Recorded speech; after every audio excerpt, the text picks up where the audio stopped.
नमस्कार। आज देश की तमाम फटाफट खबरों में आपका स्वागत है। खबरों के लिए आप हमारे चैनल को सब्सक्राइब कर सकते हैं। तो बढ़ते हैं खबरों की ओर।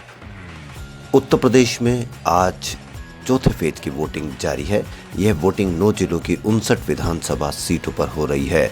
उत्तर प्रदेश के कानून मंत्री ब्रजेश पाठक, रायबरेली से मौजूदा विधायक अदिति सिंह, प्रवर्तन निदेशालय के पूर्व संयुक्त निदेशक राजेश्वर सिंह और उन्नाव दुष्कर्म पीड़िता की मां आशा सिंह सहित 624 उम्मीदवारों की किस्मत का फैसला आज उत्तर प्रदेश की जनता द्वारा किया जाना है। उत्तर प्रदेश विधानसभा चुनाव 2022 की चौथे चरण की इस वोटिंग से जुड़ी मुख्य बातें कि पीलीभीत, लखीमपुर खीरी, सीतापुर, हरदोई, उन्नाव, लखनऊ, रायबरेली, बांदा और फतेहपुर जिले की 59 विधानसभा सीटों पर यह मतदान किया जा रहा है।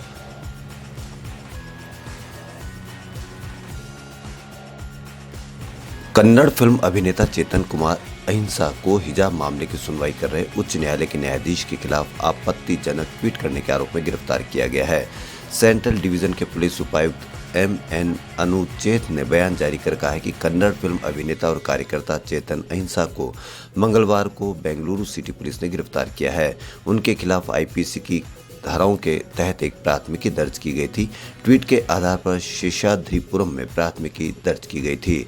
जानकारी के अनुसार चेतन ने कथित तौर पर हिजाब मामले की सुनवाई कर रहे एक उच्च न्यायालय के न्यायाधीश के खिलाफ ट्वीट किया था। इससे पहले दिन में चेतन की पत्नी मेघा ने आरोप लगाया था कि कुछ पुलिस अधिकारियों द्वारा ले जाने के बाद से उनके पति गायब हो गए। सोशल मीडिया प्लेटफॉर्म पर खुद को लाइव करते हुए मेघा ने आरोप लगाया कि बिना किसी पूर्व सूचना या कानूनी नोटिस के चेतन को उनके घर से ले जाया गया। अब उसके ठिकाने का पता नहीं चल पा रहा है।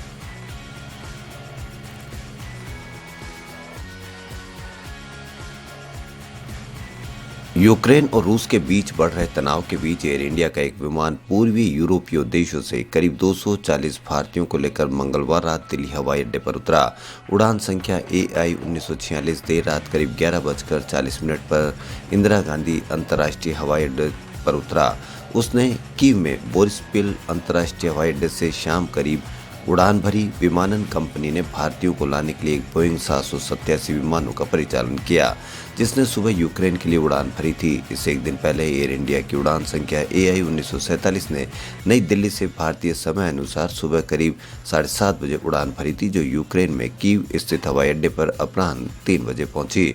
विमान के अंदर के कुछ विजुअल्स आए जिसमें देखा जा सकता है कि यात्री यूक्रेन में चल रही युद्ध की आशंकाओं के बीच स्वदेश लौटने की खुशी मना रहे हैं।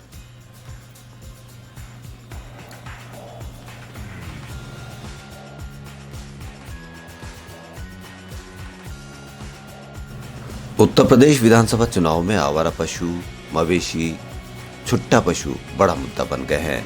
राजधानी लखनऊ से करीब 40 किलोमीटर दूर बाराबंकी में इस समस्या की ओर ध्यान आकर्षित करने के लिए किसानों ने अनोखा तरीका अपनाया। बाराबंकी के किसानों ने सीएम योगी आदित्यनाथ की रैली से पहले सैकड़ों की संख्या में मवेशियों को खुले मैदान में छोड़ दिया। पूर्व नेता रमनदीप सिंह मान की ओर से ट्वीट किए गए वीडियो में बड़ी संख्या में आवारा मवेशियों को खुले मैदान में घूमते देखा जा सकता है। मान ने ट्वीट में लिखा कि बाराबंकी से सीएम योगी के कार्यक्रम से पहले किसानों ने खेतों में खदेड़कर सैकड़ों पशु रैली स्थल में छोड़ दिए। किसानों से तो इन छुट्टा जानवरों का इलाज निकला नहीं और 5 साल में यूपी सरकार ने भी कोई इलाज नहीं निकाला। अब देखना यह था कि कार्यक्रम से पहले बीजेपी वाले क्या इलाज निकालते हैं।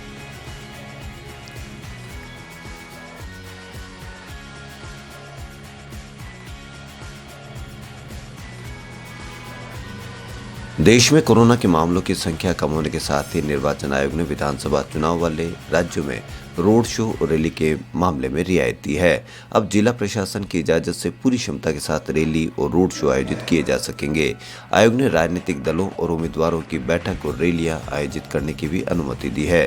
पहले किसी स्थान की 50% क्षमता के साथ आयोजनों को छूट दी गई थी। वहीं मणिपुर विधानसभा के लिए 2 चरणों में होने वाले और उत्तर प्रदेश में 5वें, 6ठे और 7वें चरण के लिए प्रचार जारी है। एक बयान में कहा गया है कि आयोग ने SDMA नियमों के अधीन और जिला अधिकारियों की पूर्व अनुमति के साथ रोड शो की भी अनुमति दी है। कोविड-19 के बढ़ते मामलों को देखते हुए निर्वाचन आयोग ने 5 राज्यों में विधानसभा चुनाव की घोषणा के दिन प्रत्यक्ष रैली, रोड शो और पदयात्राओं पर रोक लगा दी थी।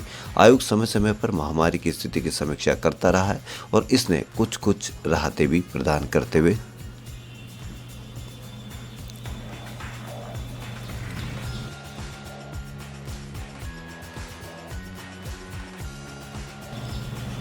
पाकिस्तान के प्रधानमंत्री इमरान खान ने मंगलवार को कहा कि वे भारत और पाकिस्तान के बीच मतभेद सुलझाने के लिए प्रधानमंत्री नरेंद्र मोदी के साथ टीवी पर बहस करना चाहेंगे। खान ने मास्को को अपनी पहली यात्रा की पूर्व संध्या पर रूस के सरकारी टेलीविजन नेटवर्क आरटी से इंटरव्यू के दौरान ये टिप्पणी की। पिछले 2 दशक में पहली बार कोई पाकिस्तानी प्रधानमंत्री रूस की यात्रा कर रहा है।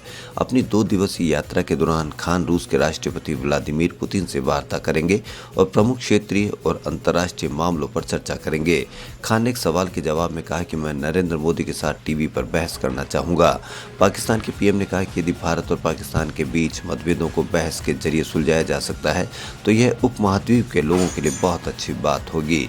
एक प्रश्न का उत्तर देते हुए इमरान खान ने कहा कि जब उनकी पार्टी तहरीक-ए-इंसाफ 2018 में सत्ता में आई थी तो उन्होंने भारत से तत्काल संपर्क किया था और भारतीय नेतृत्व से वार्ता के जरिए कश्मीर मामला सुलझाने को कहा था। उन्होंने कहा कि भारत ने उनकी पहल का कोई सकारात्मक जवाब नहीं दिया।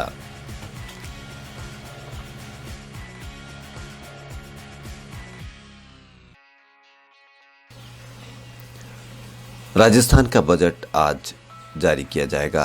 राजस्थानियों को बजट से काफ़ी उम्मीदें हैं। हाउसवाइफ महंगी होती हुई चीज़ों के लिए उम्मीद कर रही है कि महंगाई कम होगी। बुजुर्ग अपने लिए बेहतर स्वास्थ्य सुविधाएं चाह रहे हैं, जो राजस्थान में शायद देश में सबसे अधिक शानदार तरीके से स्वास्थ्य सुविधाएं चल रही है। वहीं विद्यार्थियों को रोजगार के अच्छे अवसरों की उम्मीद है, तो व्यापारियों को कोरोना काल में बेपटरी हुई बिजनेस के लिए विशेष पैकेज की आस है। अब देखना यह है कि बजट में किन किन मांगों को पूरा किया जा रहा है या किन किन जो भी डिमांड रख रहे हैं या जिनकी भी उम्मीदें हैं उनकी किस तरह से ये डिमांड पूरी हो सकती है। एक्टर रणदीप